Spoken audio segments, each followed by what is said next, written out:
Welcome in to Moving the Chains, brought to you by Founders Federal Credit Union. I'm Kevin Thomas alongside John Epps. Jerel Hendricks back on the board as always, guys. We are here for our Week 10 South Carolina High School Football Preview Show. John, a huge week, man. Always is this time of year. You get a lot of region titles on the line, a lot of playoff seeding, playoff implications where it's basically you win, you're in, you lose, you're going home, man. Just huge matchups across the state, all classes, and we get a bit of an added extra value of Halloween on Friday, so we get some games on Thursday this week as well. Yeah, a lot of games on Thursday, a lot of big games on Thursday too, and it's almost a de facto first round of the playoffs because this is any race fans out there. This is like qualifying. This is your last lap of qualifying. This is where you get your place for the big race, for the big tournament, for the playoffs. So exciting, a lot on the line here, and a lot of really good matchups between some really good teams. I know we give the high school league some heartache, but this Week 10 slate is as good as any week of the season, and it should be. No doubt about it. And I'll go ahead and preface it. This might be a longer show because there are so many games we have to talk about. I sent John a list the other day. I was like, hey, John, here's about 10 games that could be games of the week. Like, what do we do here? So it may run a little bit long. We'll try to keep it within a normal number for you guys. But appreciate you tuning in. Always follow us on Facebook, Twitter /X, Instagram, YouTube, and more at Movin Chains. Website, movingchains.com. Our podcast on Apple, Spotify, Google, and more. We do a weekly preview show live Tuesday nights on Facebook and YouTube. Hope you guys will continue to join us for that throughout the playoffs. We have a lot of great things coming up for you the next few weeks. We have our coach interviews, player interviews, all kinds of stuff throughout the week as well, talking about the sport across the state here, along with teams of the week, players of the week, etc. As always, get your Moving the Chains merch. Some great hats right now. Richardson hats. We got a gray front one here with the gray back or black back. Also a black front one up there. Get whatever you want. We got great T-shirts right now, a black T-shirt, a gray T-shirt, a navy blue T-shirt, and a pink T-shirt. You can email info@movingchains.com to order one today. We've got some toboggans, a black and a gray for that colder weather. Also, some Moving the Chains stickers. Looks great on your laptop, your cup, your car, whatever you want to do. Hopefully, you will order one of those to support the boys. And then obviously our hoodies as well, a gray hoodie and a lighter white hoodie that we have in store today. All that's posted on our social media pages. You can email us, info@movingchains.com, or send us a message on social media to order yours today. Jerel, John, any thoughts from you guys before we get into our Kona games of the week? Like we said already, a huge week of games. So any final thoughts from YouTube as we get ready to get rolling here?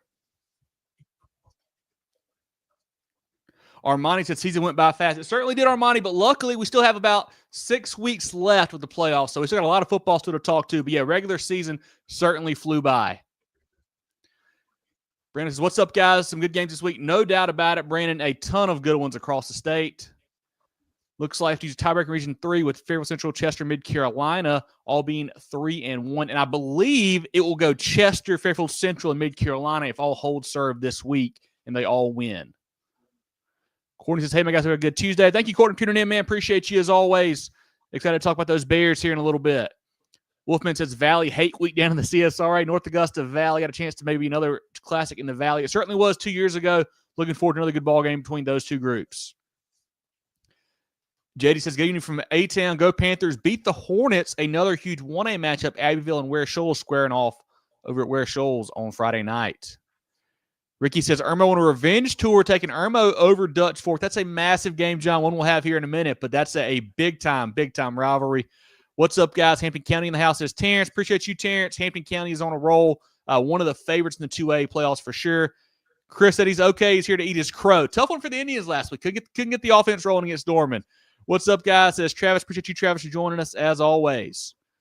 Kelly says, Big Bamberg. Hey, they are rolling, man. Playing great football as they have all season long. Randy says, hey, fellas, looking forward to the show. Thank you, Randy, for joining us. Appreciate you tuning in. Zach says, good evening, Devils will have another region championship with a bye week. Couldn't have come at a better time, getting everyone healthy. Certainly nice to have that Week 10 off as you roll into a deep playoff run there for Clinton. Let's jump into it, guys. Let's start talking about these Kona games of the week. Our Kona games of the week, we've got 5 of the biggest games across the state. John, let's start down in the 1A ranks. A game that maybe, 5-6 weeks ago people were kind of writing off, weren't seeing a lot of excitement about it. But now all of a sudden things are turned around. And we've got Lewisville, the Lions at 6-3, 4-0 region play, traveling to take on the 7-2, 4-0 Lamar Silver Foxes. Region title on the line, John. Both teams playing great football. Last week, Lewisville 69-0 over Great Falls. They're averaging 37 points per game on offense, just 21 allowed on defense. Lamar 53-8 over CA Johnson, averaging 43 on offense, 16 allowed on defense. John, last year Lewisville a big winner in this game, 37-7. What do you see this year between the Lions and Silver Foxes over at Lamar on Friday night? Yeah, I certainly think we see a tighter game than we did last year. I think the Lamar defense, they were good early in the season, but lately they have been really good. In region play, they have been awesome. They've got 1, 2, 3 shutouts on the season. That defense for the Silver Foxes is really locked down, and they're going to need to do it on Friday against this Lewisville team. A lot of weapons on this offense.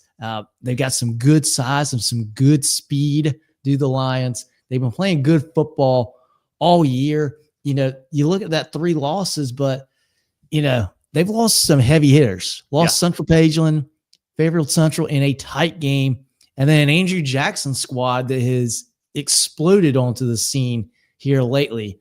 Really good-looking game right here. I like Lewisville to win. I think they've just got more talent on their sideline in this game. Lamar, great team. They're going to be fun to watch in the playoffs, and it's good to see Lamar at a good level again. Yeah, those guys always have some talent in there, it feels like. Both these groups do, really.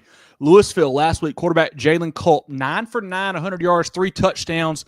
Jay House, having a huge season for them, had back-to-back 5-touchdown games a couple weeks ago.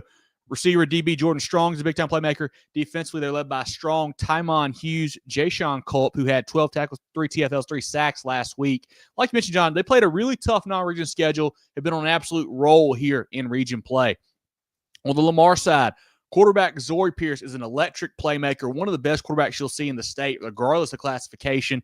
Nigel Eady at the running back spot last week went 13 for 129, 2 touchdowns. Receivers DQ Green and Juju Morris are weapons out wide for them. They're a little bit thin up front. That's where they've kind of had some depth issues this year. It's kind of that O-line, D-line there, it feels like. Defensively led by Green. He had a pick 6 last week. Mont Williams, the defensive end spot, and then Travis Durant at the D tackle spot. 2 really good football teams, man. I was talking to some folks on both sides this week, and they're like, you know, both sides think the other team is really fast, really physical, like they're really excited for this matchup. And I think, you know, to me, it feels like Lewisville's maybe a little bit deeper. And I think that's kind of what it comes down to. I think at the top level, both teams have the playmakers. You mentioned a guy like Pierce and Edie on Lamar's side. On the Lewisville side, Strong and Howes, man. Both teams have studs that can make big-time plays, but I think Lewisville may have a little bit deeper roster, a little bit deeper, you know, O-line, D-line especially. I think the Lions win this game on the road.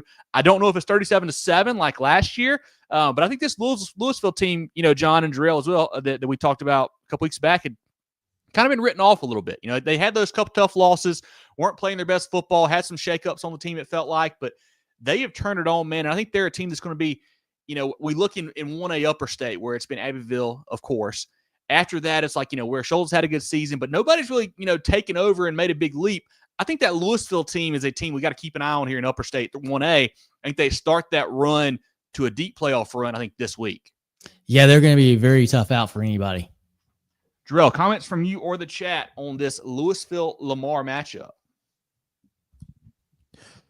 Yeah, really excited about this one. And it's 2 teams we haven't had the opportunity to talk about much. I mean, these are 2 teams that play up in non-region, so they have some tough games early.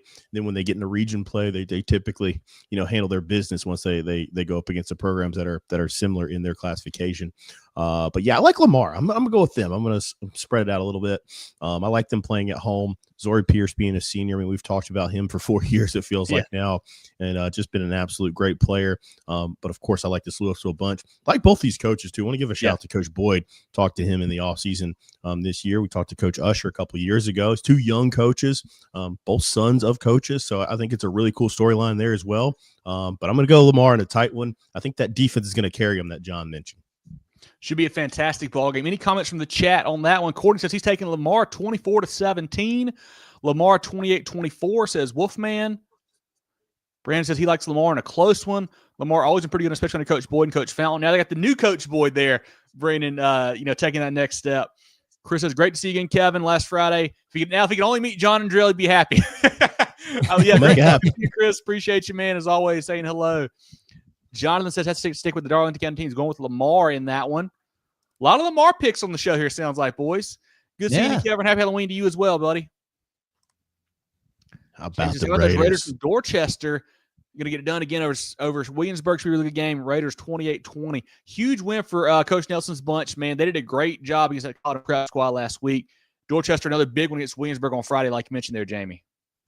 I think we're going to clean sweep with Lamar in the comments. Zach's taking Lamar as well, yeah. So it's just, I guess, me and John on Lewisville, everybody else on Lamar. That's it. I got on. That's all we got. Oh, got one more. G. Bryant says Lamar as well. Okay. Oh. Okay. Yeah. Hey, Popular pick. You guys are going unconventional, I guess. I know we got some friends at Lewisville like to watch the show. So just remember who picked Lewisville. It's all the chat that's going Lamar. So just, if you want to use that for fuel, feel free. I'm riding with the chat this week. Let's go to the next game, guys. Our second Kona game of the week, John. One of those games that's on a Thursday this week, and that's Camden traveling to AC Flora. This is for second place in that region. The Bulldogs 7-2 overall, 4-1 in region play. AC Flora, the Falcons 8-1, 4-1 on the season. Camden, a nice win over Lancaster, 43-21 last week, averaging 36 on offense, 21 allowed on defense each game. Quarterback Grayson Remp, 13 for 19, 216, 3 touchdowns. Navi Boykin, 8 for 91 and 2 more touchdowns. Receiver Tylen Drakeford, 6 for 66. Bernard Green, 2 for 56 and 2 touchdowns. Defensively, linebacker LeVay Penny, 11 tackles per game. Linebacker Jaden Manning, defensive end Thomas Bishop, and defensive lineman Dontrell Wilson lead that group. Flora, they had a bye last week. 2 weeks ago, they handled Dreher pretty easily, 48-0 in week 8, averaging 40 points per game on offense, just 10 allowed per game on defense. Quarterback Roper Winsky, one of the best in the state, 22 for 25 in that game, 192, 3 touchdowns. Running back Jalen Simmons, 11 for 1, 42 more touchdowns. Lots of weapons outside. You got Josh Davis, had 6 for 67, 3 touchdowns. Blake Batet, 5 for 41, and Charlie Scott. On the season, John, Davis, 7 touchdowns. Batet, 6 touchdowns. Scott, 6 touchdowns. So Winsky does a great job spreading the ball around to those weapons he's got outside. Defensively led by DB Azel Banag, had 9 tackles in that game. He's got 5 picks on the season and 3 fumble recoveries. He's a turnover machine for that Falcons defense. Peyton Bishop had 8 tackles at TFL. Brandon Williams, 7 tackles, 3 TFLs. And sophomore DE Nazir Walker, 10 sacks on the season, can be a difference maker for that Coach Floyd defensive group there, John. Should be a fantastic ball game here at the Falcons and the Bulldogs. Who do you like in this game? I tell you, this is a really fun game. And I look at this game and probably some of it's growing up in Kershaw County and knowing the pedigree of Camden and knowing how good they are just as a program year after year and seeing the success that they've had with Coach Remp and out his son at quarterback. They're a solid team. They're a solid program, week in, week out, every year. AC Flora a little bit newer on the scene. We saw them a few years ago, really play some good football. Saw a great game against Greenville in the playoffs a few years ago. The Falcons have established themselves last few years. They're a football school too. Yeah. They're very good in the spring sports, but they're very good at football now too. And you just talked about, you said exactly what I was going to say with this offense, with Winsky and the fact that it's not just one good target that he's got, that he's going to every game. They're spreading the ball all over the field, to complete 22 passes and to have 3 guys accounting for 20 touchdowns. That's incredible. I really like this AC Flora offense, and they're at home. I think the best unit on the field is the AC Flora offense. And that's why I'm going to go with the Falcons in this one. It's weird for me to pick AC Flora over Camden, but I think they win this game on Thursday night. Should be a great game. It'll be really intriguing. I cannot wait to see, the key for Camden is going to be, can they slow down that passing attack? When you've got 3 guys like Batet and Davis and Scott, what do you got on the back end? Last year, JoJo Krim was a stud for them. JoJo Krim is gone now. They got some new guys filling in there for Camden on the back end. You got Edwards, Holman, Williams, and Drake for stepping in some as well. They're going to have their hands full against this really talented passing attack. This is a team that is just kind of flown under the radar, which is hard to say when you're 8-1. But I feel like, they haven't had a big game since early on. I guess, they had the South Point game, which is big, but outside of that, there hasn't been a lot that's really been said about them on our program, it feels like. But they're a good football team. I think the key for Camden, if they want to get this win here, Tylen Drakeford has to have a big game on offense. And that may not be just catching the ball. It could be running the football as well. Give him some carries and some jet sweep stuff or whatever. But he's going to have to account for probably 2-3 touchdowns, probably a $150, 200 total yards. I'm thinking if they want to win it. And he can do it. He is that good of a playmaker, man. I love watching that kid play. He has been a stud for several years there for that Camden program. But like you said, I think just AC Flora at home, a few too many weapons out wide. I think they get this win. I'm thinking a close ball game here. And like you said, John, it's hard to just get over the fact that you're picking an AC Flora team over a Camden team because it doesn't feel right, I guess just from pedigree over the last couple of years. But I think this AC Flora group is different this year, man. They've played some good football. I like the Falcons to win this one, but should be a fantastic ball game. Jerel, who do you like here? What do you think? Are you with us? Are you with Camden? What are you thinking here? Hey, round with y'all this time. I'm going Flora as well. I think that offense just being so versatile and just being able to, like you mentioned, the distribution of the touchdowns and being able to, this is a team, 3 years ago played for, was it upper state championship or lower state championship, against South Florence. Yes. But that was heavy run game. They're behind Markel Townsend, and then here they're throwing the ball over the field. So you just got to appreciate what Ken Floyd's been able to do as the OC for Coach Curtis, and then stepping in now, running his own program, just being able to do whatever he wants with his personnel and be successful at any style of football. Again, Camden, as John alluded to, this is one of the more premier programs in the state, so it's difficult to pick against them. But I'm going to go with the Falcons. Camden fans, I suck at picking them, so don't feel bad with me siding that way. It typically goes the other way when I pick either for or against Camden. And what's crazy, too, is like you mentioned Coach Floyd, I always heard that he was a run-first, run-heavy guy. But this year, he's had to mold his offense to his weapons. He's done a great job. Batet coming over from Richland Northeast has been a big pickup for them. He's done a great job. Obviously, they had the weapons already. You hadn't even mentioned Bird, who I think has been out for a little bit. I don't know what his status is. He may be back for the playoffs. I don't really know. But they've got some really talented guys there for Winsky to find them.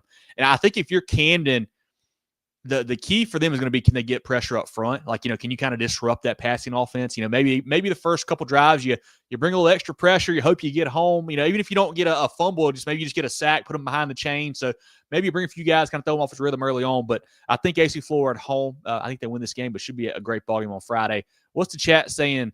Jessica says, my boys, Camden, go Dogs. Cannot wait for this one, Jessica. Should be a great ball game on Thursday. G. Bryant says, Flora 28-21. Their wideouts are tough. They really are. Really deep out there. Courtney's is taking Camden 24-17. Jonathan's got Camden 35-21. I could see some points. Flora football school, not this year. Came with the win on the road. Big, says Zach. So a little bit split this time. I like these, this shows how good these teams are. And again, it's always tough to pick against a team that's consistently been there. But you look at this Flora program over the last, few years, they've been consistently at the top as well. They've been around. Oh, for sure. And I haven't looked. I don't know the updated RPI here and how that might shake out, but this is a chance. This is for a home playoff game. If you lose this and go to third in your region, you might be traveling next week, which you don't want to do. So certainly a lot on the line here in this one. So can't wait to see how it shakes out on Thursday. Our third Kona game of the week, one of the big 5A matchups. So we've got Indianland, the undefeated group for Coach Adam Hastings at 9-0, 5-0 in the region, traveling to take on Northwestern, who is 8-1, 5-0 in the region. This game is over at District 3 Stadium. John, last year, Northwestern got them twice, 45-0 in the regular season, 49-6 in the playoffs on their way to a state title. This is a game that I've been kind of eyeing for a few weeks. I think you have as well, John. Looking forward to it. What do you like in this big 5A matchup? Well, I tell you what, this game deserves to be a game of the week, given what Northwestern and Indiana have both done this year to this point. I'm picking Northwestern. I think most people are going to pick the Trojans.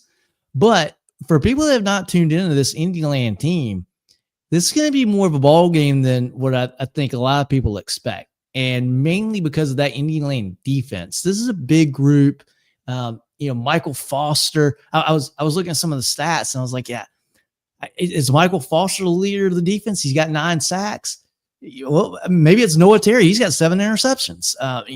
They're a really good group on defense, and they're pretty big up front on offense as well. Got a young quarterback. He plays very well.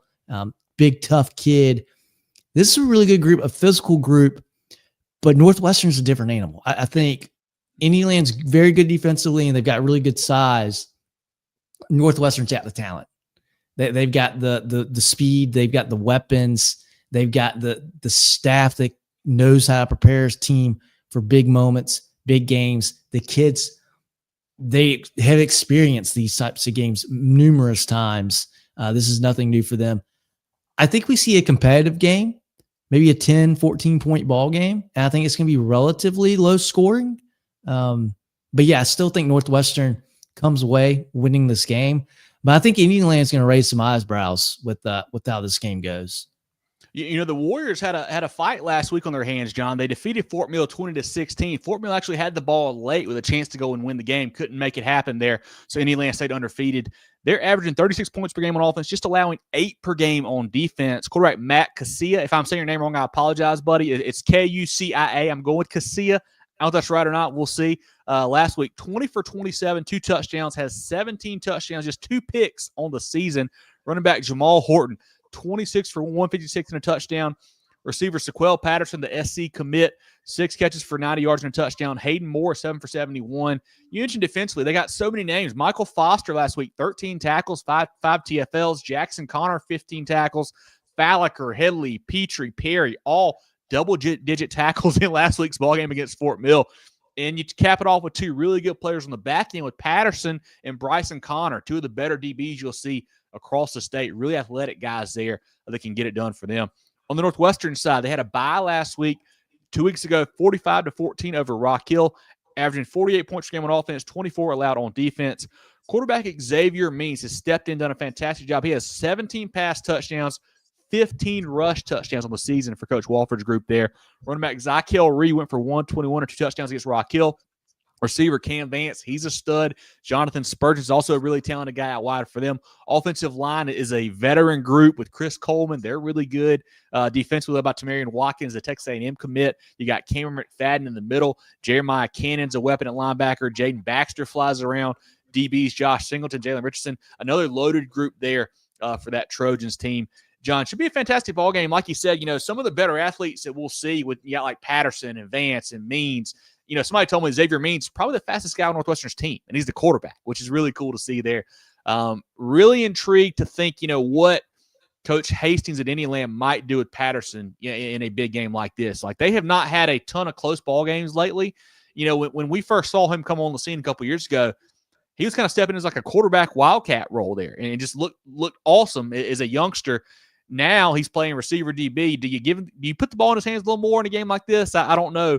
Intrigued to see what they do for him, but going to be a fun matchup. Vance and Spurgeon against Patterson and Connor. That'll be a really fun back end matchup to watch there. And I think for me, the X factor for Northwestern is Means legs. What can he do running the football? I think he had a 5 touchdown rushing performance a couple weeks back. I think what he can bring to that group on the ground is really what sets them apart. It's why they're a state title contender again.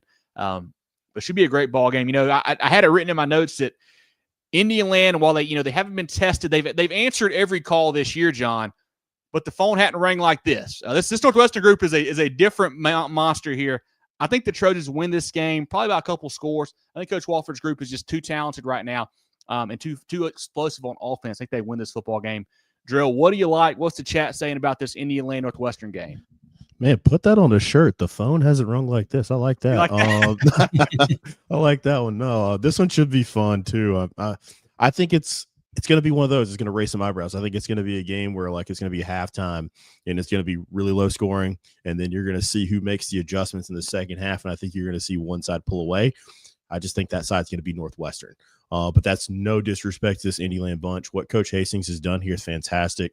Kevin and I got the opportunity to meet with Ian Gearin do an interview with him from Prep Red Zone last week. Two of the teams I asked him about were AC Flora, team that we just talked about, and this Indian Land bunch, and he could not speak higher of this Indian Land group. So these kids have grown up playing together. They love one another. They have been fantastic, and you've seen it come together this year. This is me and Kevin saw this team play a couple of years ago in the playoffs against Greer, and you could see it happening then. I mean, they were in a dogfight in that game. Probably should have won it. I mean, it was a fantastic football game, but roughing kick call and missed field goal. Yeah, it was. But yeah, I think it's Northwestern until it's not. Just they've earned that right.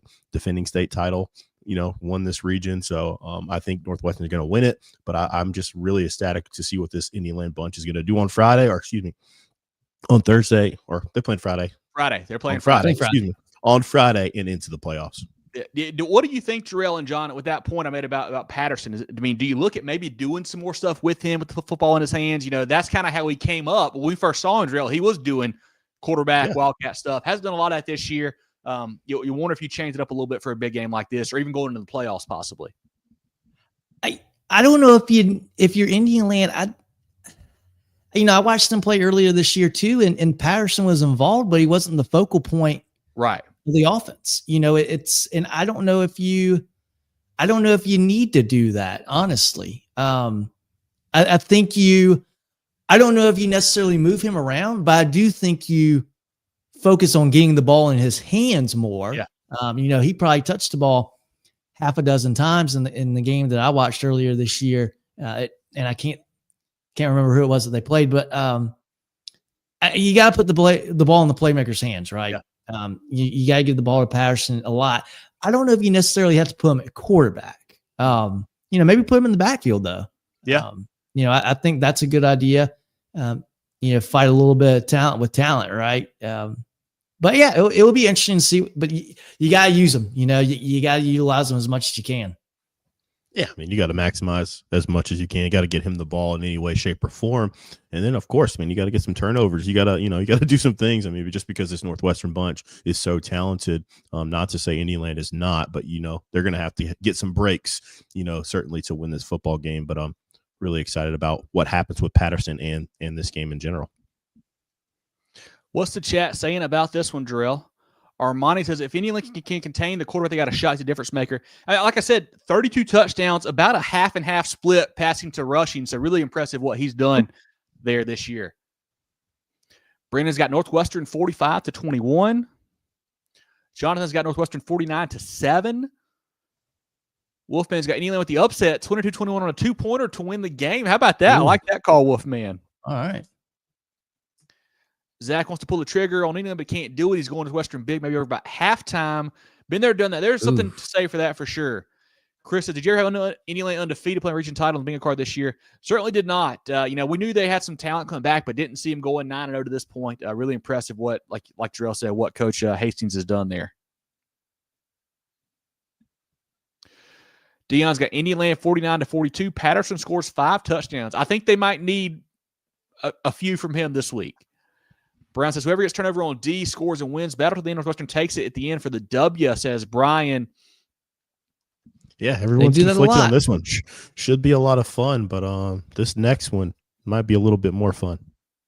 Our 4th Kona game of the week, another massive 5A showdown, a crosstown rivalry game here as well, John. We got Dutch Fork, the Silver Foxes, defending state champs, 7-1 on the season, 4-0 in region play, traveling to WC Hawkins Stadium, taking on the 9-0, 4-0 region play Irmo Yellow Jackets. Coach Knotts, Coach Brand, two old friends have coached together before, coaching against each other now. Man, a heck of a rivalry here, John. I know you're familiar with it, very familiar with it. We saw this game last year. Dutch Fork won 24-14 in a really, really exciting football game. Two teams that have just been playing well all year.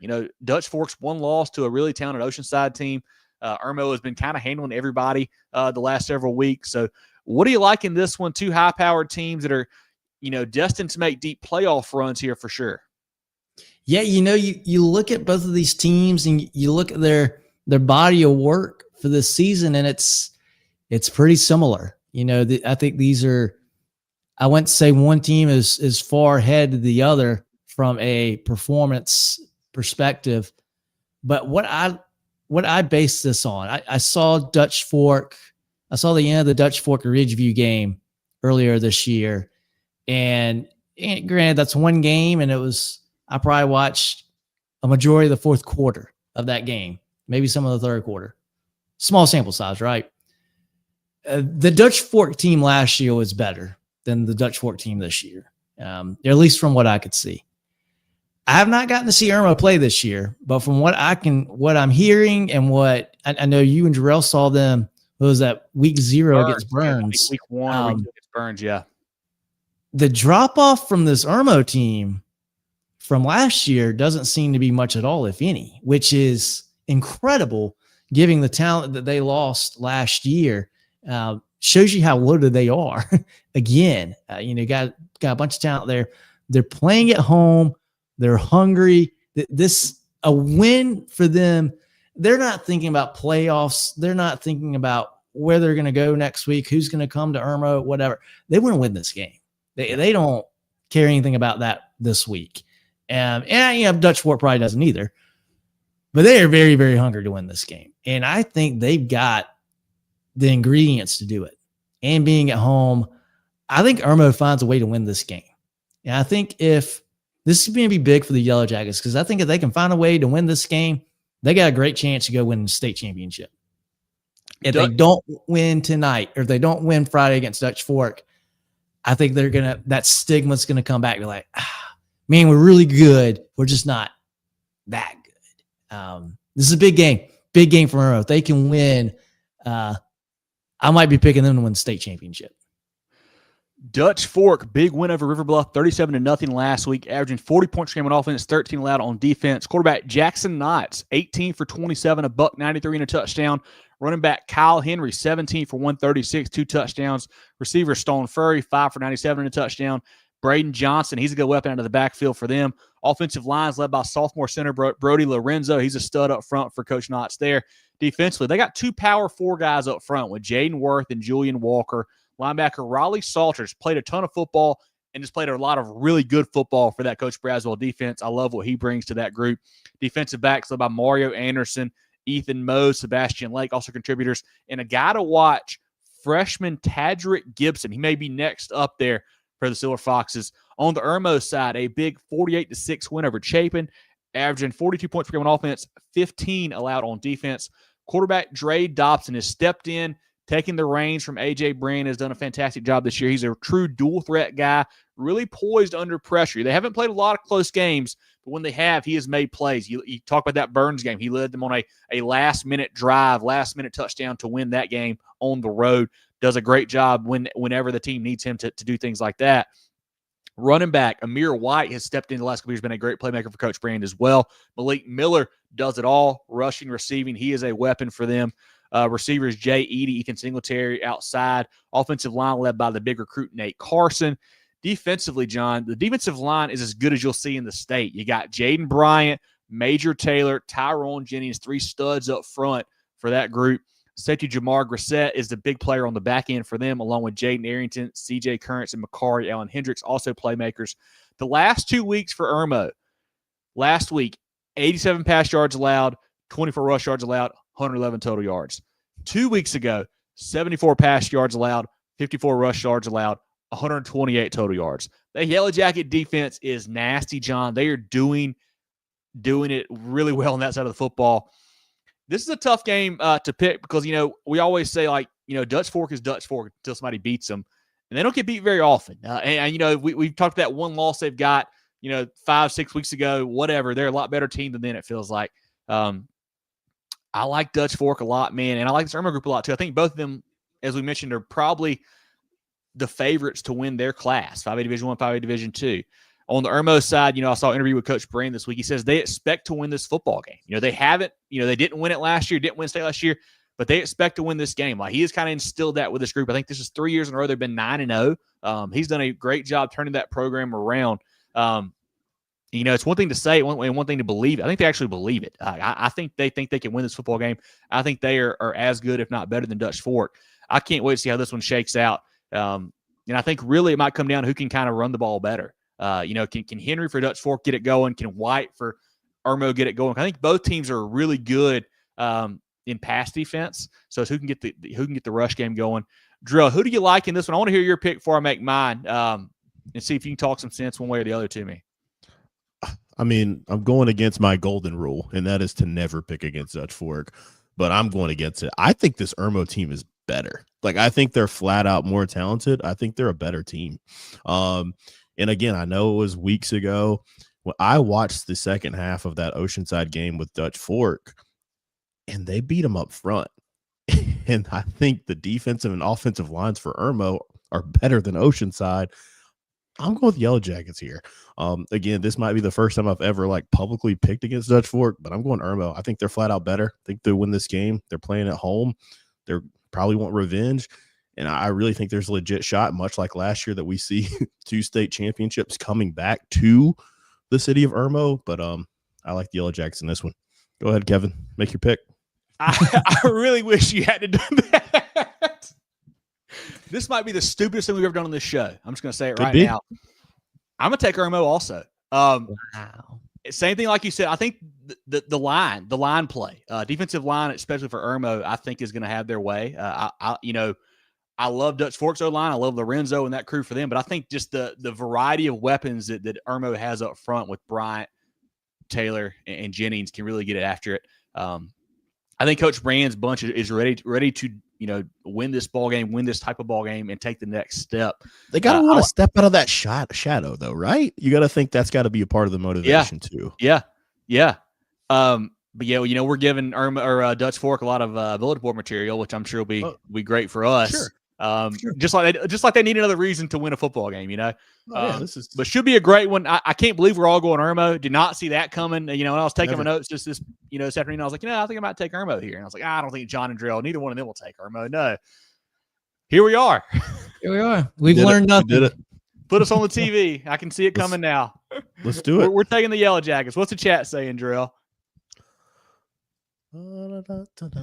Chris says Knox ain't the QB. That Apple he's made a ton of mistakes in big games. Give me Irmo about 14 or more, says Chris. Hey, we're not alone. Nathan says Dutch Fork doesn't respond well to 11 personnel. OCA versus Dutch Fork. Looking back at that game, Brandon's taking Irmo 35-32. Dion says Knox equals Saban. Don't pick against either one. I don't feel good about it, Dion. Don't feel good about it. I don't feel good at all.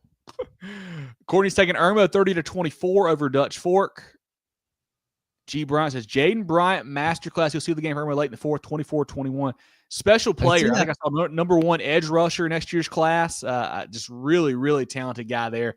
Jonathan's got Dutch Fork. It's top over here. He's taking Dutch Fork 28-21. Jesse Bryant's taking Irmo. Dion's taking Dutch Fork 21-17. Zach said he's earned his lesson 4. Don't pick against Dutch Fork. Smarter than us. Yeah. Or Ricky's got Irmo win by two or more touchdowns. How about that? Monster, no monster. That's all I'm going to say. Coach Wright, I appreciate you, my man. Hey, we're all taking Irmo. So here we go. Zach says Irmo loses by 30. Who to play? Yeah. I can see this going well for us. Justin's got Irmo 42-35. A lot of Irmo picks. Phil, not a fan of the Yellow Jackets. At least one. He says go Midland Valley. Okay, I love it. Well, yeah, no, we did it. So got Irmo in this one. We'll see what happens on Friday, but it should be a fantastic football game. Let's go to the SCISA game, guys. 3 picks for Irmo there. So our SCISA game of the week, we got Holly Hill 9-0, 4-0 in region, taking on 7-2 Jefferson Davis. This game is for the region as well. John, the thing about SCISA, sometimes you see rematches later on in the year. We got Holly Hill, who won this game 28-6 earlier on in the season against JDA. You get a rematch this Friday night. Holly Hill, big win over Cross last week. Quarterback Parker Kaiser, 6 for 12, 62 yards and a touchdown, 10 carries for 332, 5 more touchdowns. You get some crazy stats in 8-man football. Listen to Parker's season stats right now. 223 carries for 2,607 yards and 41 touchdowns through 9 games, John. So only averaging over 4 touchdowns a game, man. Love what he's doing there for Coach Hendricks. Jaden Crew had a touchdown last week. Tyler Green had a touchdown catch. Defensively, Green had 24 tackles, 3 TFLs, and a pick. Jacoby Sweatman had 13 tackles as well for the Raiders. JDA, a 74-72 win over Kings last Friday. Quarterback Dalton Nix, 5 for 10 for 156, ran it for 70 yards to 3 touchdowns. Running back Gregory Lehan, 28 for 238, 6 touchdowns. Receivers Williams and Ray. Defensively, Ray 10 tackles, Harrington 10 tackles, and Nolan Craig 9 tackles. A great rivalry here. A key factor here, John, in that first matchup, 28-6 Holly Hill, we said, Gregory Lehan, JDA's leading rusher, did not play in that football game. He is back now for JDA. Could be a difference maker. I'm still taking Holly Hill. I think they're too explosive with Kaiser. I love what he does at the quarterback spot. You know, he's a guy who doesn't throw it a lot. When he does, he's very efficient and obviously can get it done on the ground. I think the Holly Hill team wins this game on the road this time to lock up the region title. I think so too. I think Holly Hill's a little bit better.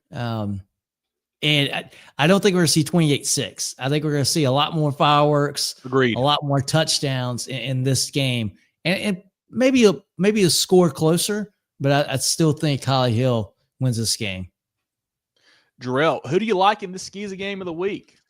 Let's make it the sweep as well. Let's go Holly Hill. There's not as many waves with this one as we did with the last one, but I think they're going to win this football game. But the one thing I have to say is we have to figure this out next year. We've got to cover an 8-man game. I have got to see this played. We've been talking about it for years. I have got to see it. I've got to see it, and it's going to be a lot of fun. Zach says Holly Hill is the hammer to their class in SCISA. They really are. You know, they actually got, I think they got beat in the semifinals last year. Richard Wynn won the state title. But Holly Hill, a great pedigree down there in 8-man football. Yeah, that's all the comments we got on this one, guys. Once again, our Kona games of the week. If you missed these, you can go back and check them out later on. They'll be at the beginning of the show. We'll have them time-stamped on Facebook and YouTube. We had Lewisville Lamar. John and I taking Lewisville. Jerel taking Lamar. We had Camden and Flora. All of us taking Flora in that matchup. Indiana Northwestern, we're all on Northwestern. And Dutch Fork Irmo, we're all on Irmo. And then we've got 3 picks for Holly Hill against JDA in our SCISA game of the week. Jerel, let's shout out some friends of the program. We'll come back and we'll start going through the rest of the statewide slate, 5A down through SCISA.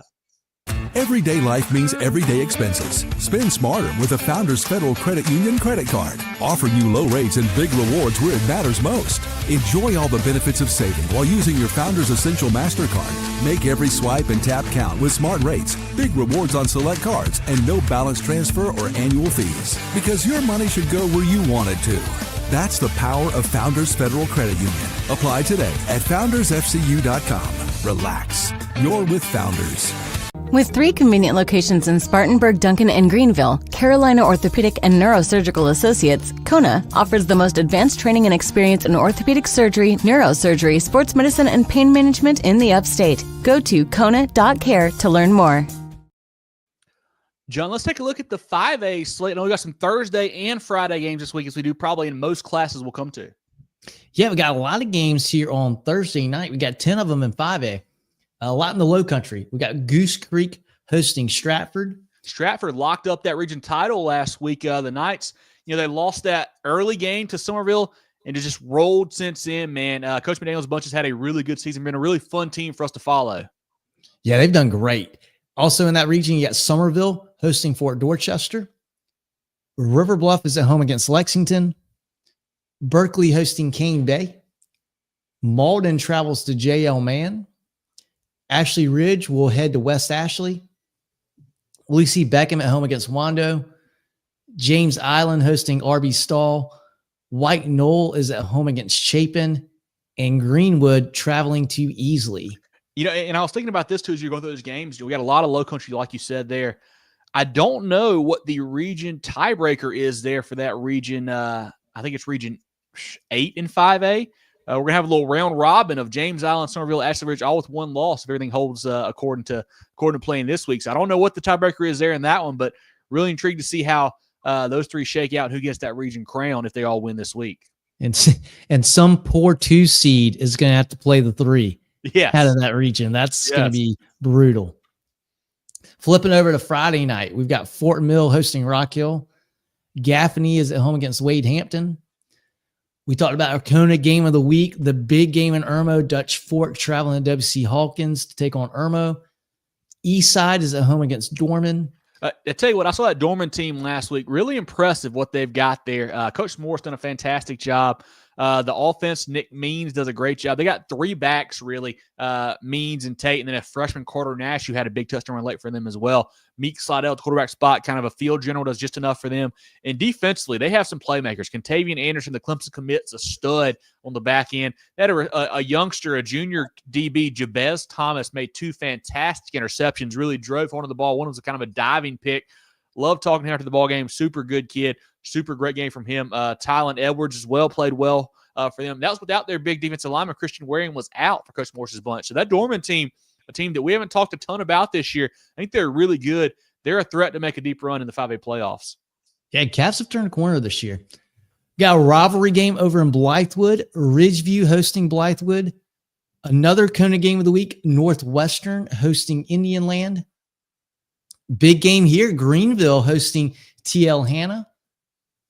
Spartanburg will be at home against Riverside. West Florence travels to Spring Valley. Myrtle Beach hosting North Myrtle Beach. Good rivalry there. I think the Seahawks a little better team this year, but always fun those two guys get together. Catawba Ridge travels to Clover. Boiling Springs at home against Burns. Sumter travels to Westwood.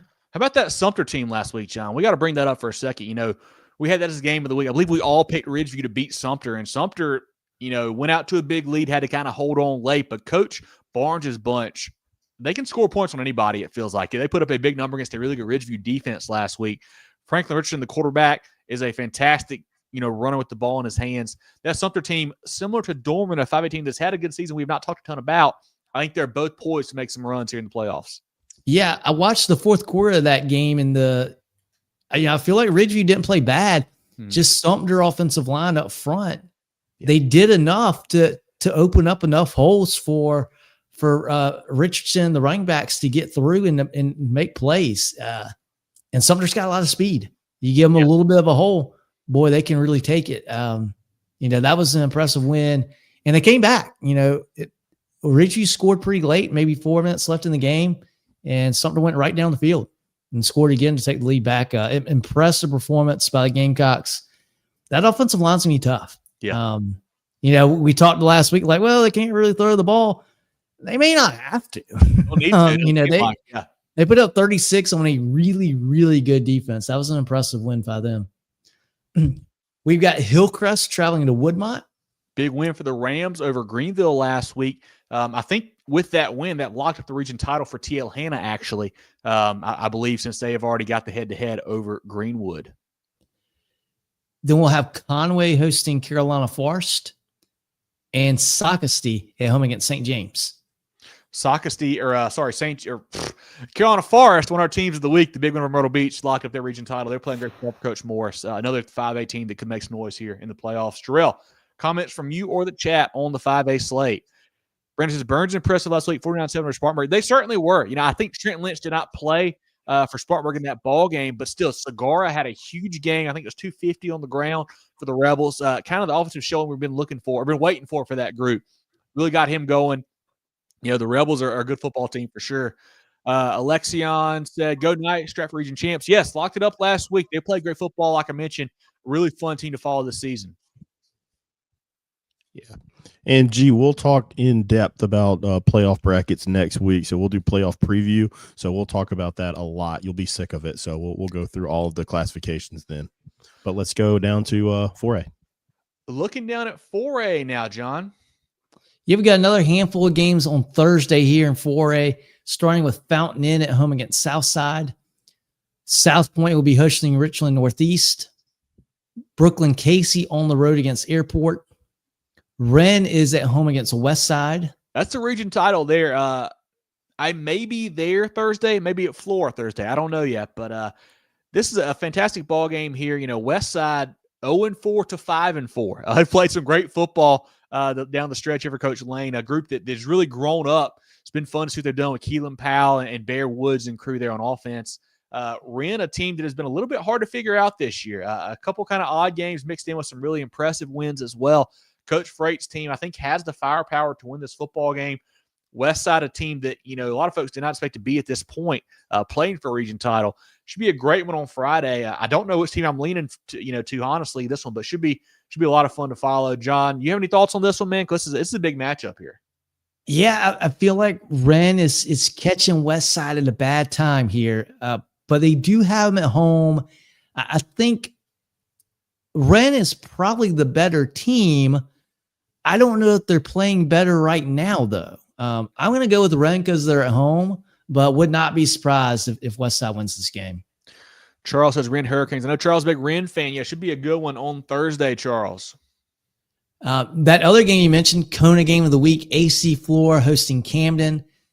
We've also got a big game here in the Low Country, Bluffton hosting May River. 2 7-2 squads going at it in that one. A lot of playoff seeding on the line in that one, I believe. Both teams just one region loss at this point. Hilton Head, I think, is locked up that region since they're still undefeated. So this will determine 2 and 3 here, and maybe a home or away game here in round 1. But should be a fun one to follow on Thursday as well. Let's look over to Friday now, John. We got one more on Thursday. That's a Sumter rivalry, Crestwood hosting Lakewood. And then flipping over to Friday, we've got a few more games. We got South Aiken hosting Aiken. That game, obviously a great rivalry, I believe also decides who goes to the playoffs and who stays home. So a really big one there between those two squads. Big time. Gray will be at home against Gilbert. Pickens hosting Travelers Rest. York will travel to Lancaster. Blue Ridge hosting Berea. North Augusta traveling to Midland Valley. This game was brought up earlier. This is a big-time ball game here, too. Yeah, last time they played over in Graniteville 2 years ago, Midland Valley ended a 20-plus game losing streak in the series to Midland Valley.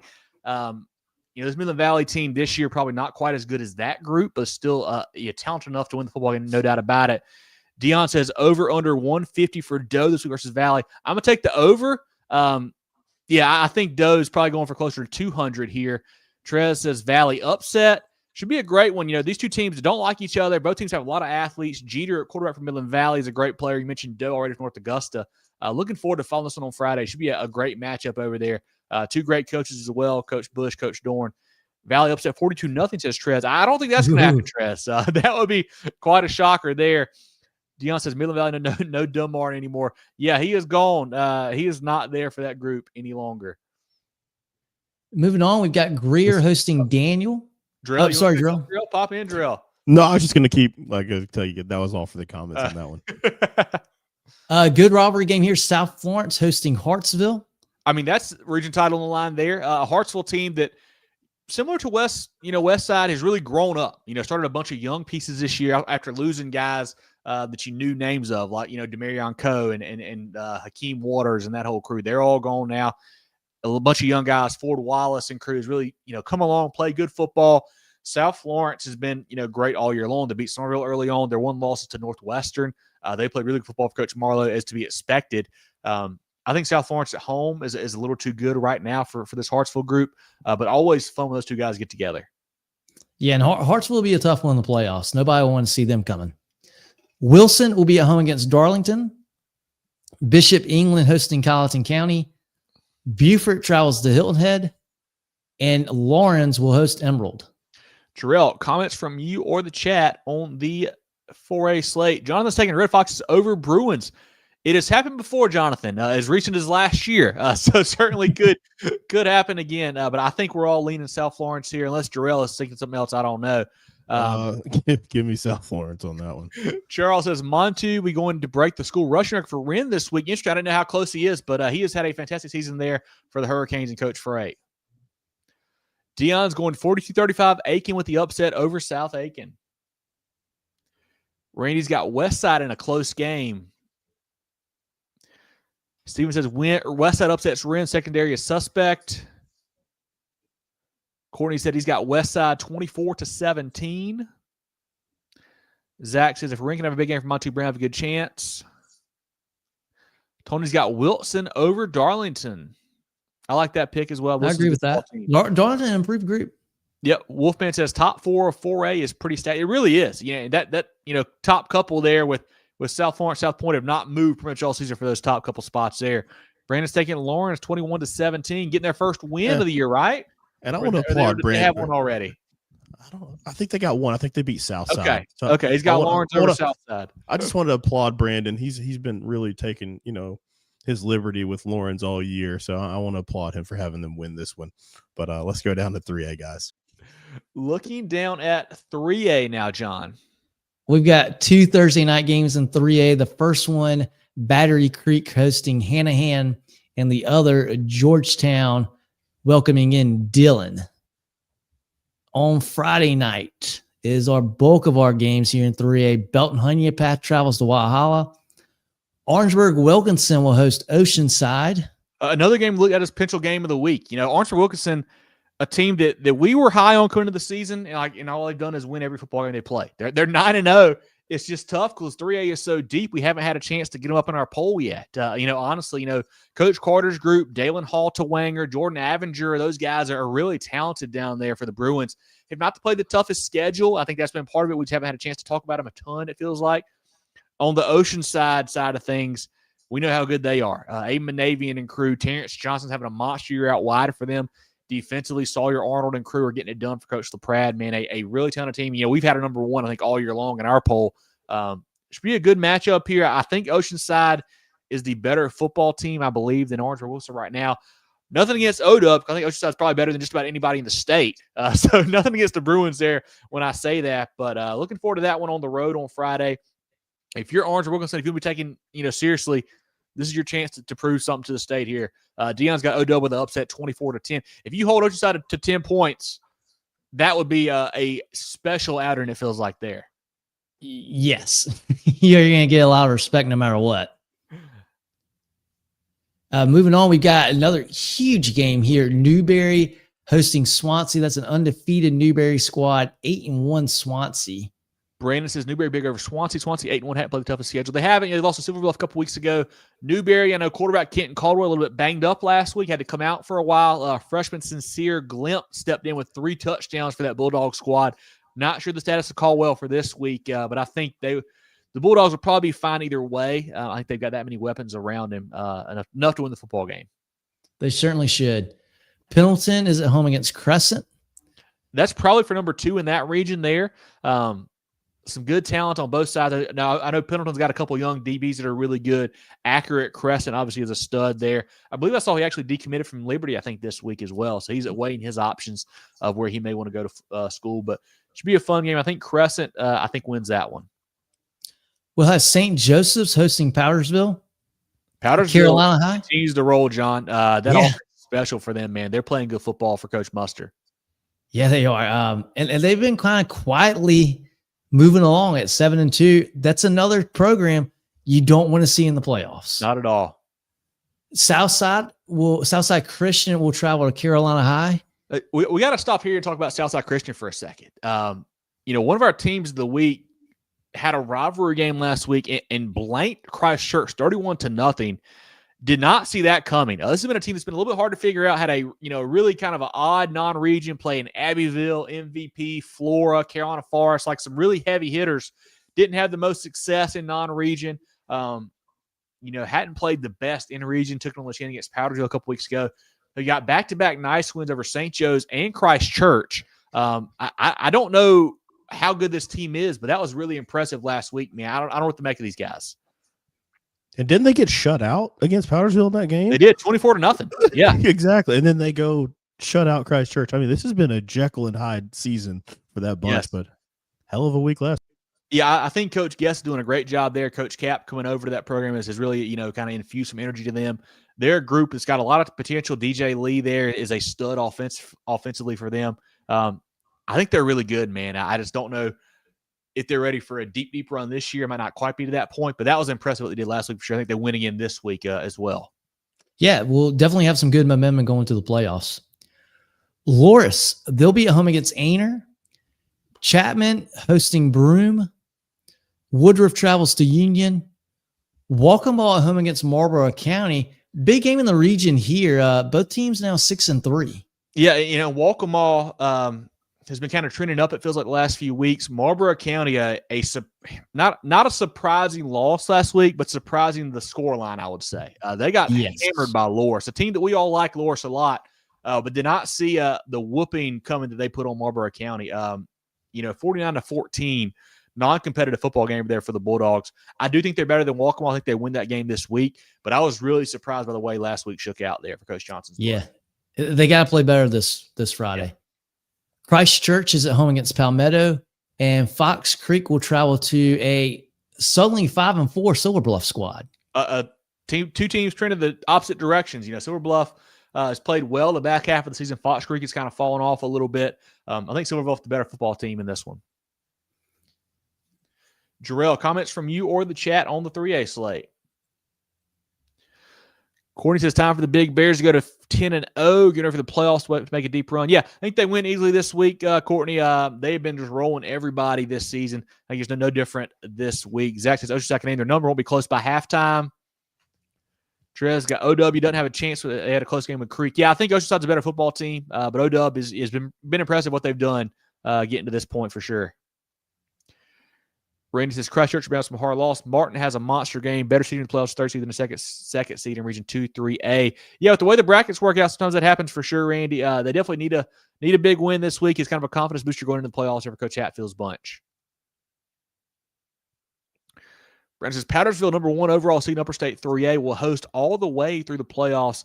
And that could be a good environment there, too. We saw a huge game against Daniel a couple of years ago there, packed out both sides, great atmosphere. The Patriots fans come out and support. So that is a big plus for them getting some home games over there at Powdersville.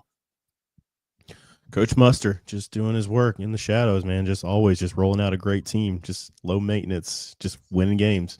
But yeah, that's all we got for 3A. Let's keep moving. Let's shout out some friends of the program, Jerel, and then we'll look down at the 2A, 1A, and SCISA slate. Preferred Home Services. Schedule your sewer drain clearing with Preferred Home Services today. If we can't clear it, it's free. Electrical, plumbing, cooling too. Go, go, go, Preferred.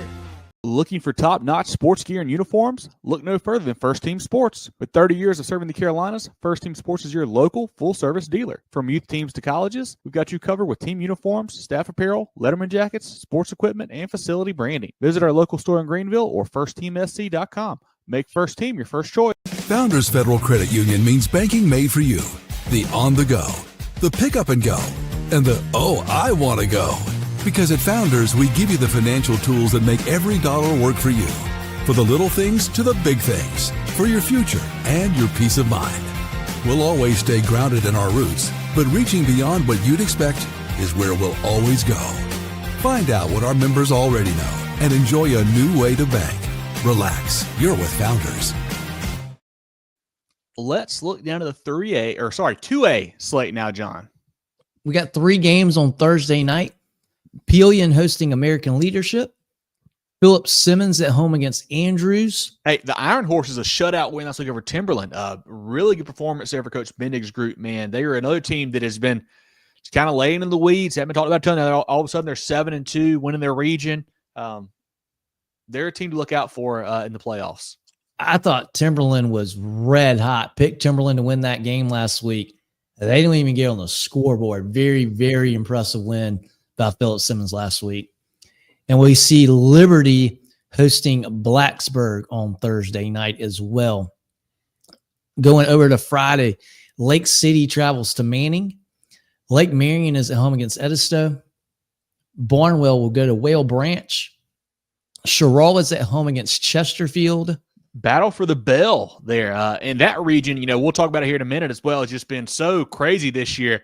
I think Sherrill is the favorite, but who knows with what's happened in the rest of the region play, it feels like. Yeah, that's a spin the wheel on that region. Yeah. Columbia will travel to Fairfield Central. 96 is at home against Strom Thurmond. Saluda will travel to Batesburg Leesville. A nice little rivalry game there. Going there, Saluda really impressed me. They played tough against Strom Thurmond last week. Had a chance to win that football game. I thought it wouldn't be close, but the Tigers really hung around and had a shot there to win it for Coach Werner. Batesburg Leesville, I think, has just been on kind of a different level since they lost to Strom Thurmond. Wooden, I think, has 6 games in a row with 200-plus rushing yards. He became the school's all-time leading rusher last week. That offense for Coach Lawson has really gotten rolling, playing great football right now. Jacob says, how do you feel about the Thurman-Lewisville Saluda region with 2nd, 3rd, and 4th place coming into the winner of the games on Friday? Yeah, I think Thurman's going to get 1. I think Lewisville 2 and Saluda 3. I think Lewisville wins this game on Friday, I believe. That's kind of how I see it shaking out in that region. But I think Thurman and Lewisville are the better teams out of that group. Dion's got Res by 35. Yeah, I think they beat 96 pretty easily. Res by 30, says Trez. Yeah, moving on, we got Chesney at home against Landrum. Eau Claire hosting Mid Carolina. Another team of the week, the big win over Chester last week, 38-35. Great job by Coach Arnaud's bunch. East Clarendon will host Merriam. Atlantic Collegiate travels to Kingstree. Andrew Jackson at home against Beaufort. Should be another win for the Vols. Burke will be on the road against Academic Magnet. Central Pageland going to North Central, a North Central team that beat Andrew Jackson last week. Just a crazy region there. Honestly, I felt like, at least myself, John, I had seen North Central's record the last couple weeks. So 5-1, all right, whatever. I was like, they've got a good region, a good record. Haven't really played anybody. Non-region wasn't very good. Get hammered by Jerel. I was like, it's just, they didn't really have anything. Then they come back and they beat Andrew Jackson last week. And I was like, well, okay. Who wasn't a red hot Volunteers team, it felt like. I think Central beats North Central. I think Andrew Jackson beats Beaufort. So I think we'll probably still get AJ 1, Central 2, Jerel 3, North Central 4. But with that region, who really knows? It's been a wild one to follow the last few weeks for sure. Yeah, that's certainly another region that's tough to match up with in the playoffs. Yeah. I guess my question for you guys is, what do you make of that? Like, are these teams good, or are these teams very comparable, and it's just whoever that week matches up well? Because I don't know either. I'm really confused. It's a tough one. And the games have been so weird too. It feels like, I think back to the Central Jerel game I went to. That was a game that I think started like 6 o'clock because of weather. Like moved up in the day. It comes down to a 1-score game late. You look at the way that Andrew Jackson Central ended 2 weeks ago. Fumble at the goal line. Scores 4th and goal. Central breaks a long run. He gets ran down and fumbles into the end zone as they're going to win. Just nuts the way these games are going. So I don't know what to make of it. And also, I think Andrew Jackson's a tough place to play. Maybe that's how they were able to kind of, beat Central at home. I don't know. I don't know what to make of it. I think they're all pretty good, but maybe just inconsistent maybe is a good way to put it. I don't know. Yeah, I'm tending to think that the top of the region might not be quite as good as we thought it was going to be coming into this year and in the early part of the year. And I think the bottom of the region, North Central, Andrew Jackson, I think those teams are better than what we've been giving them credit for until the last couple weeks. I mean, in that North Central Andrew Jackson game last week, 17-7, just like an odd score. Like literally it's 2-0 at halftime, North Central. Andrew Jackson doesn't score until the third quarter. Like just a wild football game. Like I don't know what to make of that. Like, and now AJ, who has, make sure I got this right, they've got 4 losses. They're going to win the region. Like unless they lose to Beaufort this, which I don't think they're going to. So who knows? No, they probably will. Probably will. It's all over the place, man. I know that we had Central number 1 in our standings for a while. I think I don't know if Jerel got to 1. Jerel got pretty high as well. They might be getting first place votes. I think they did. It's like they were pretty high up there. Jerel was 1, and I'm pretty sure they flip flopped when Central won that game early in the year. So it's just been crazy. So yeah, it's looking like AJ won. Central, North Central. If Central wins, they'll get the 2 seed. If North Central wins, they'll get the 2 seed.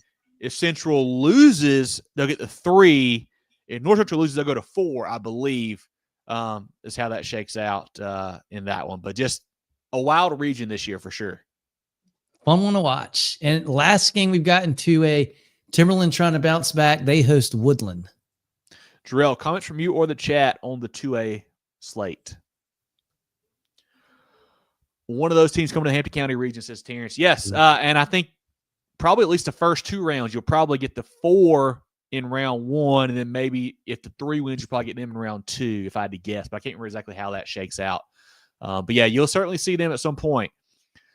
Zach says, looks like North Central Sherall coming to Clinton next Friday. If the bracket is correct. Yeah, I think it'll be North Central. Like, I think they're going to end up in that 4 spot. If just the way I predict things are going to shake out, I think they'll probably be in that 4 slot.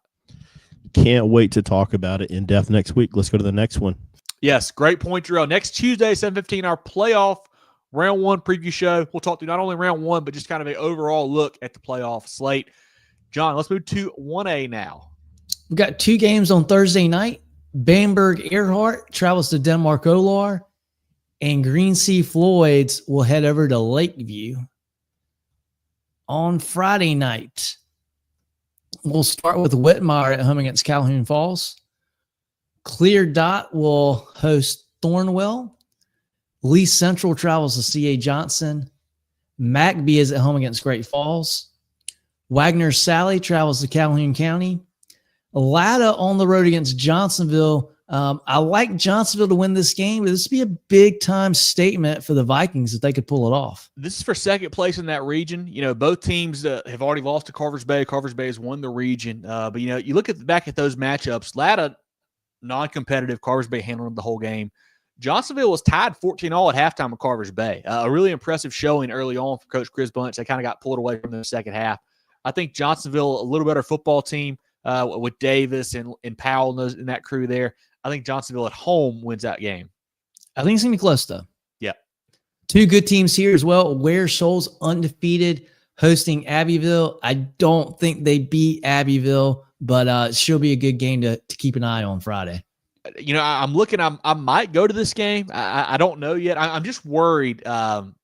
You always worry, like, is Abbeville that much better than everybody else? I just don't know. Like, you look back 2 weeks ago, Ware Shoals, they beat Dixie 58-33, kind of a tight game there for a while. Last week, Abbeville turns around and they beat Dixie 55-7. So it's like, what do you make? But also, could you say, hey, maybe Dixie was beat up from that Ware Shoals game. So Ware Shoals, really leaned on them. I don't know.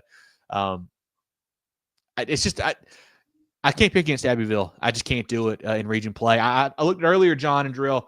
Abbeville, their last regular season region loss. What would you guess it would be? Just to throw a year out there. I would say 2020. 2012. In between, the last regular season region loss, October 2nd, 2015 to Strom Thurmond was Abbeville's last regular season region loss. Wow. That's crazy. Been 10 years for the Panthers. I don't think it happens this week either. I think Abbeville wins. Just really impressive what Coach Nichols has done there with that group. Just built a great program. Brandon says Ware Shoals pretty good season. I don't know Abbeville too much. That's kind of how I agree. I think as well. Courtney's got Ware Shoals an upset over Abbeville 20-17. That would be a shocker for sure. Tony says Ware Shoals beats Abbeville. Wow. We got a couple of Hornets picks in here. I like it. Dion says, people have been saying worst Abbeville team in years. That being said, 49-14 A-Town. Yeah, and I've told some folks, I feel like if there's a year to get Abbeville, it's this year. But I still think they're very, very, very good. Zach says he'll take Ware Shoals as well.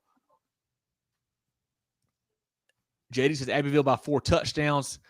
Oh, it's on a Thursday because of the hurricane. I did not know that, JD. I just had the date. That is good stuff there. Appreciate the info on that. But yeah, I think Abbeville wins as well.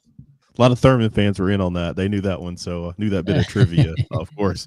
But, I mean, still 10 years ago. That's a long dang time, isn't it? And that would have been a different – I guess that would have been 2A at that point. I'm guessing it was as well. Really cool stuff there. Really cool stuff. And going from one good game to a Kona game of the week, Lamar hosting Lewisville. We'll have Dixie at home against McCormick. Blackville Hilda at home against Williston Elko. Scotch Branch hosting Military Magnet. Hardyville travels to Allendale Fairfax. Branchville on the road against St. John's. Cross will be hosting Baptist Hill.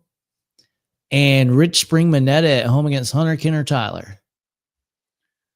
Any comments, Jerel, from you or the chat on the 1A slate? I do want to mention that Baptist Hill Cross game. That's what I was going to ask you about.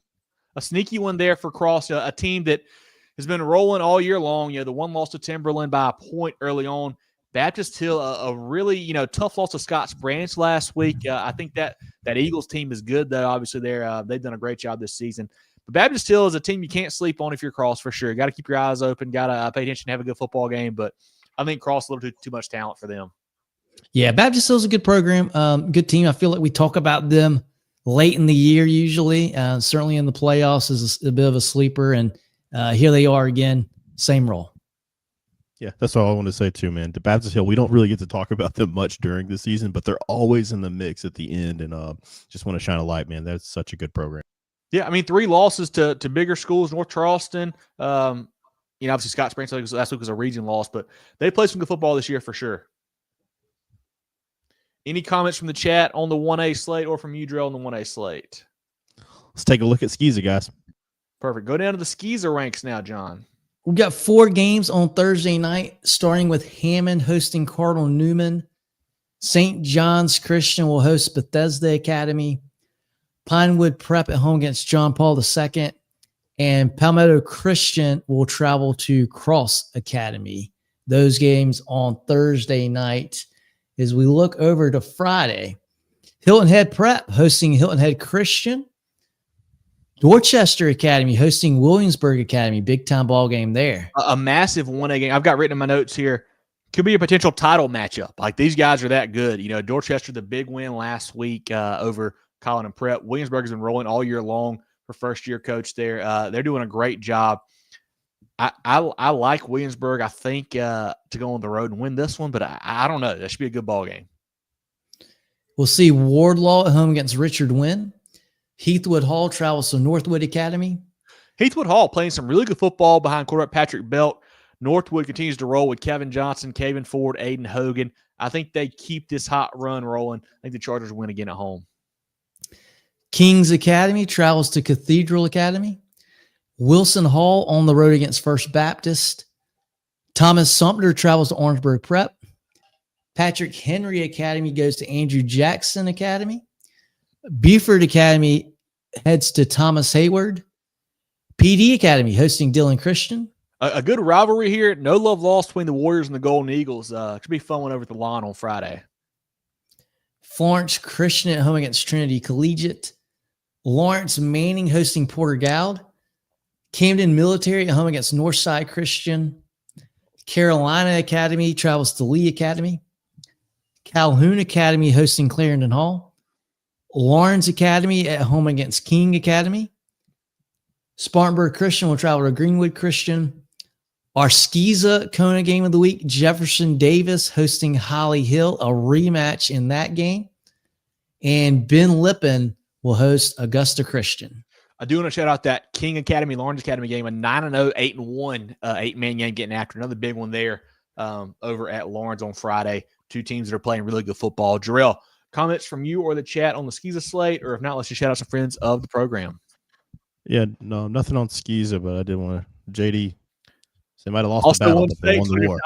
I love it, JD. Hey, it works out. That's right. That's right, man. There's not many years the Panthers don't win state right now. We'll put it that way for sure. Founders Federal Credit Union means banking made for you. The on the go, the pick up and go, and the oh, I want to go. Because at Founders, we give you the financial tools that make every dollar work for you. For the little things to the big things. For your future and your peace of mind. We'll always stay grounded in our roots, but reaching beyond what you'd expect is where we'll always go. Find out what our members already know and enjoy a new way to bank. Relax, you're with Founders.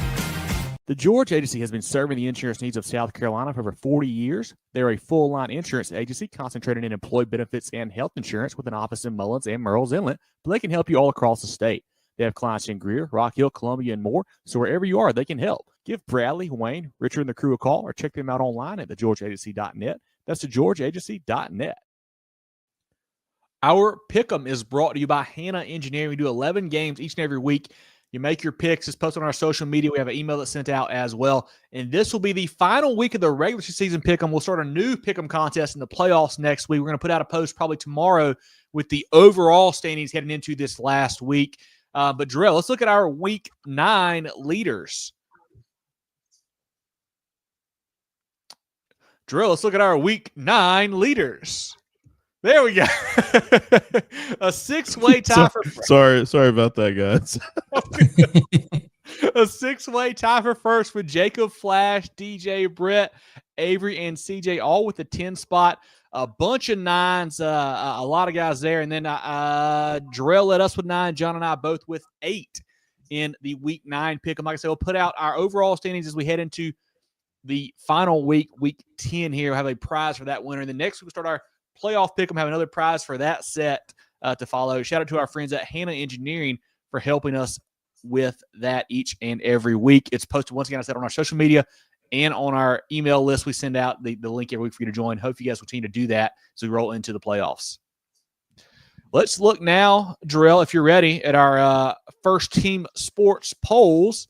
Do you want to start 5A, 1A? What do you want to do? We'll let John pick which way we're starting. Let's go 1A. Let's do it. I knew that was Starting happening. with 1A this week. 1A, just one change here, but not at the top. Abbeville getting all 3 first place votes. Bamberg coming in at 2, Carver's Bay at 3, Big Cross at 4, and at the 5 spot, sneaking in last week of the poll, Ware Shoals with that big matchup with Abbeville. Also receiving votes, we have Lewisville. It's funny, John and Jerel, that this is the first time in quite a while we've had 2 upstate 1A teams in the poll. It's been a lot of lower state talk recently from us, and now we've got Ware Shoals in the poll and Lewisville receiving votes after that Johnsonville loss dropped them out last week. Very deserving, too. I'm happy to see that Ware Shoals bunch make it. And I think this might be the first time we've had them in one of our polls, so it's exciting. I think so. Jumping over to 2A, Thurman and Clinton tied at first this week after Thurman was the solo one last week.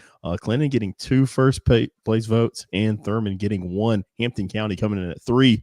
Central back up here in the 4 spot, and Phillip Simmons making their first appearance in the poll this year at the 5 spot, with Batesburg Leesville receiving some votes. So big shakeup in 2A due to that volatile region of that region 4 over there.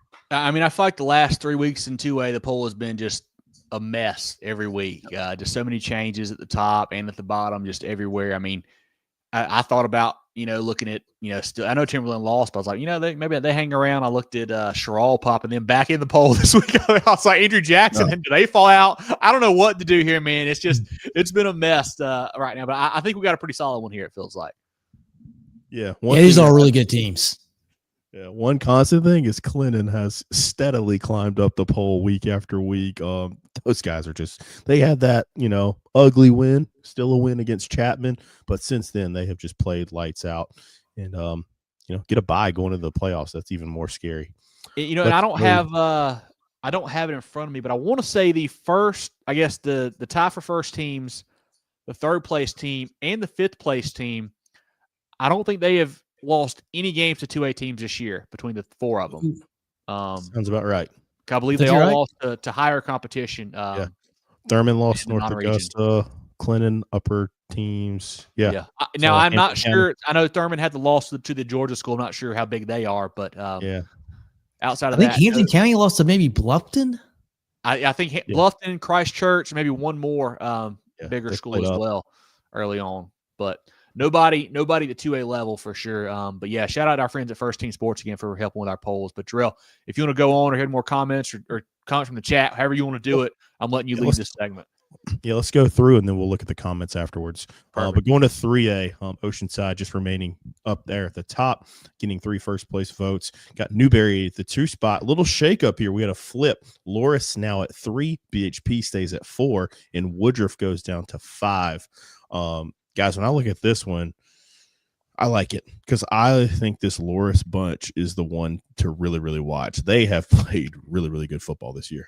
I mean, I'll say it, and I don't – Jerel, cussing it to you, but I'm pretty sure I put Loris at 2 this week. I think I jumped them pretty high after that just demolishing of Marlboro County. What they have done this season, it's one thing to do it last year when it's, you're new on the scene, you're flashy, nobody expects you to make this big run. But then this year, when you are expected to be a contender and you've just answered the bell and just hammered everybody, had the close win against Dillon, but everybody else has been just multi-score win. Really impressive, especially last week over a good Marlboro County team, a team that was, dangerous because they knew they had to have a win to have a chance to win the region, and they just demolished them. I think that Lions bunch of Coach Mance is the real deal. Really impressed with what they've done this season. Yeah, and They moved up in my poll. Yeah, let me look. Oceanside, just so good. Newberry, had a fantastic performance last week, have been great all year. Loris has been great all year. BHP, I don't think has played within 2 scores of anybody this year. That's how good they've been. And then Woodruff, they bust into the scene, knocking off MVP a couple of weeks ago, but they've played up. Those are the only games they've lost. They've just been, I guess they did lose to no, they've played up. So that's pretty much it with this bunch. So, and the crazy thing when I was tabulating the poll, typically we have some gaps. These guys were like single points away. That's how close we have it. But going to 4A, got South Point still at the top, South Florence at the 2 spot, Gray at 3, Hilton Head at 4, Daniel at 5, North Augusta receiving votes. This one stayed exactly the same from last week. Yeah, I don't think I changed anything on my side. Nope. I know we saw some questions in the chat, or maybe actually posted, I think, on the polls last week we posted out. It's got some questions about Hilton Head Island and Daniel, had them kind of how they were shaking up there. I think I've got Daniel ahead of Hilton Head Island. Because I think the Lions are, they're one loss to Stratford, nothing to shake ahead about there. But Hilton Head is plays good football as well, so I certainly can see how they can be above the Lions. Yeah, I've got them ahead of Daniel just from their body of work all year. Same, likewise. Let's jump up to 5A. We'll go D2. Irmo, top spot, receiving 2 first-place votes. Northwestern receiving a first-place vote, but they slide in the 2 spot. Indiana at 3, TL Hanna at 4, and Greenwood at 5. It's essentially the same poll as last week. We had a tie for 4 last week, but it kind of separated. As you mentioned earlier, TL Hanna's won that region. Monster matchup against Indian Land and Northwestern. And then obviously Irmo's going up against our Division II number 1. We'll just talk about them. Dutch Fork getting all the votes. Somerville at 2, James Allen at 3, Stratford at 4, and Centre sliding up to 5. Ridgeview sliding out completely. And then, of course, we have Berkeley receiving votes in D2. Yeah, so I'll start Division 1 here. I think Ridgeview went 2 to out completely, right? Is that what happened? Gone. Sumter hops in there. I thought about keeping Ridgeview in there. I just couldn't quite do it. I thought about putting Dorman in. Yeah, I thought they were impressive last week with their win. But just you could. I don't know. I didn't know who you were going to drop out. Cause I thought the Sumter win was that impressive as well. They had to stay in there for me in Division 1. It felt like. I chose Sumter over Dorman because I liked Sumter's win last Friday more than Dorman's. Both great wins, very impressive. But Sumter putting up 36 points coming from behind to beat a really good Ridgeview team, a really good defense. That really said a lot, and told me in my head, hey, maybe we're not talking about Sumter as much as we should have. Yeah.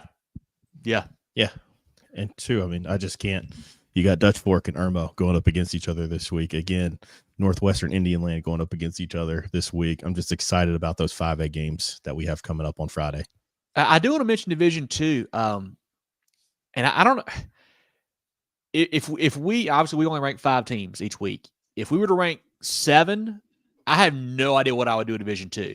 Like I think these 5 we've got here in Berkeley who gets a vote. There's just not enough teams. Right. I was like, okay, I've got 6 I could rank. After that, I don't know where I would go in Division 2. I got no clue because it seems like it just drops off a cliff almost.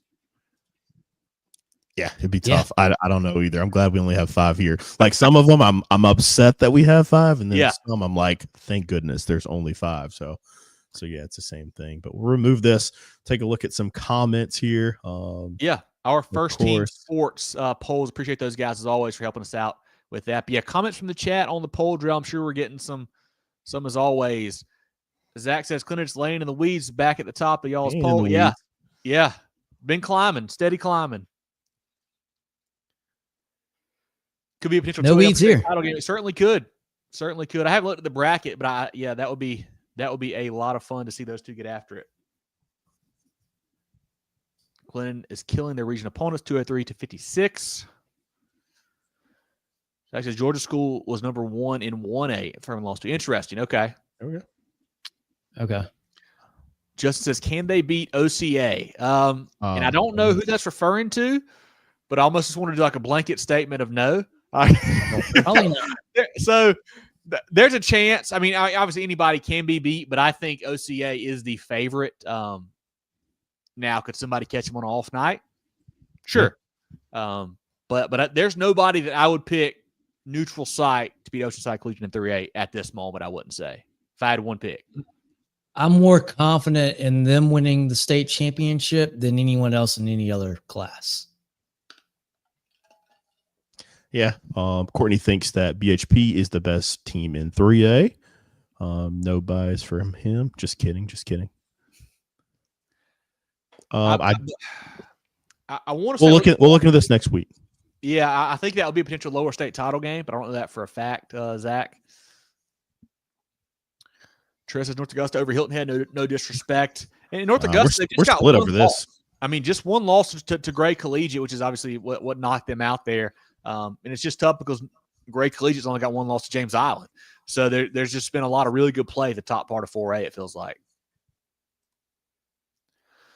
Tony says, what happened to Seneca? They're right there. I mean, they just can't beat Daniel.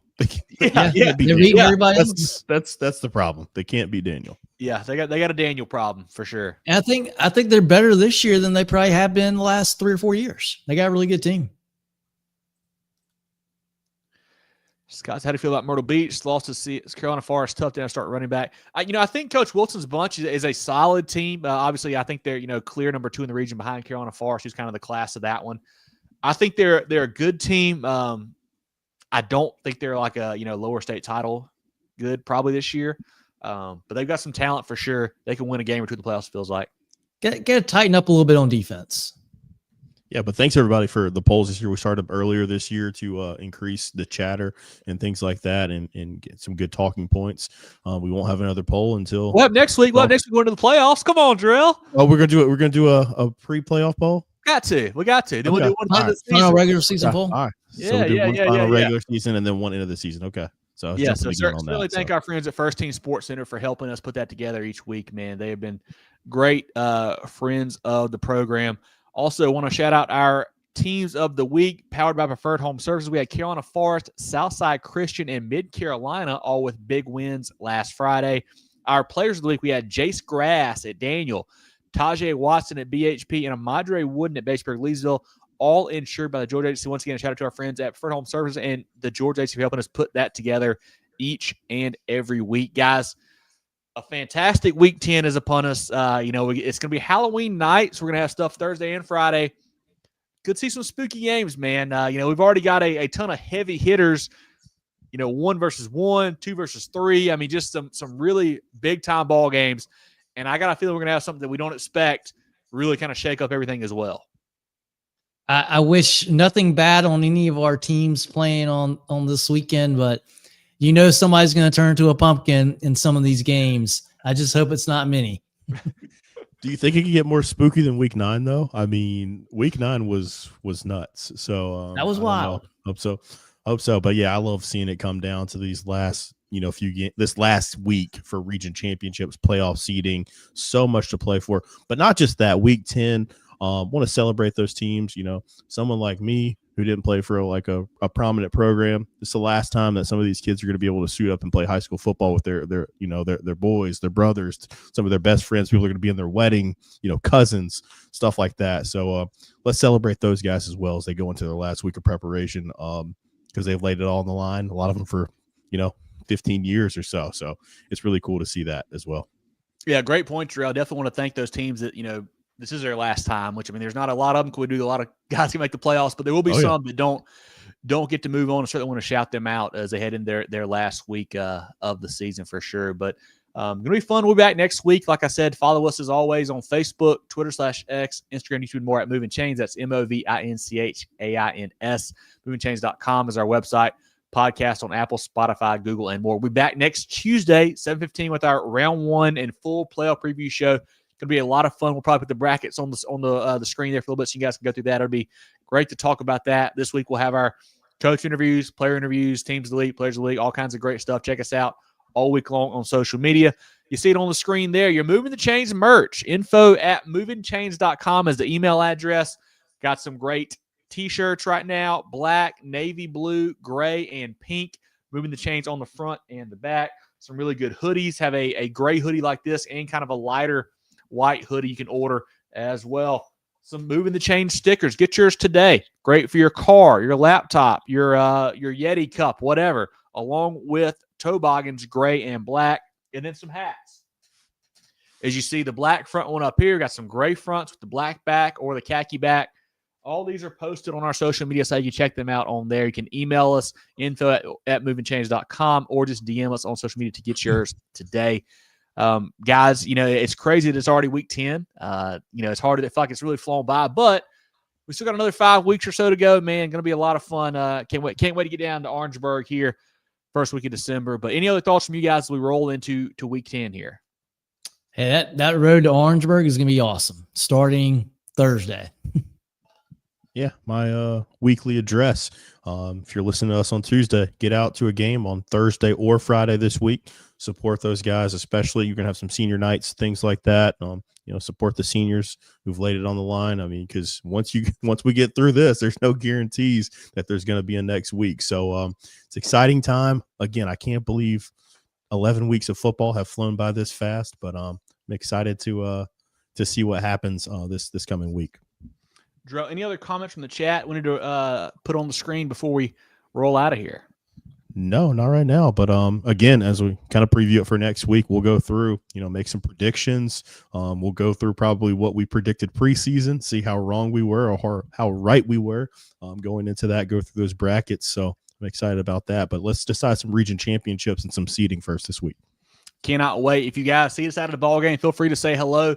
Going to be somewhere Thursday and Friday. Not really sure the schedule yet, but definitely will be out and about across the state. So definitely say hello to us if you see us. We love talking to you guys. Had a great time at Dorman last week, talking to Justin Mathis and Coach Morris, and then Chris Blanton, and talking to Coach Van Horn and Coach Birch and all those guys on both sides. Really fun to catch up with some friends down there over at Dorman. So hopefully see some folks again this Thursday and Friday. Like Jerel always says, too, follow us on YouTube. Really close to 1,000 on YouTube. Love to have you help us keep growing that. But going to be a lot of fun, John. Excited for this. Excited for next week, man. Our playoff preview show is one of the favorite ones that we do. So it's going to be a lot of fun next week to bring that back around. But for Jerel Hendricks and John Epps, I'm Kevin Thomas. This has been our Movin The Chains Week 10 preview show, talking all things South Carolina high school football. And we will see you guys next week. Get ready for the ultimate South Carolina high school football experience with Movin The Chains. From previews to recaps, we've got you covered. Dive into our expert preview shows, predicting winners and sharing insights. Then join us post-game for the thrilling recaps, exclusive interviews, and highlights you won't find anywhere else. Plus, connect with fellow fans on our Friday night spaces on Twitter/X. No one covers South Carolina high school football like us. Join us at Movin Chains on all social media platforms and visit movinchains.com today.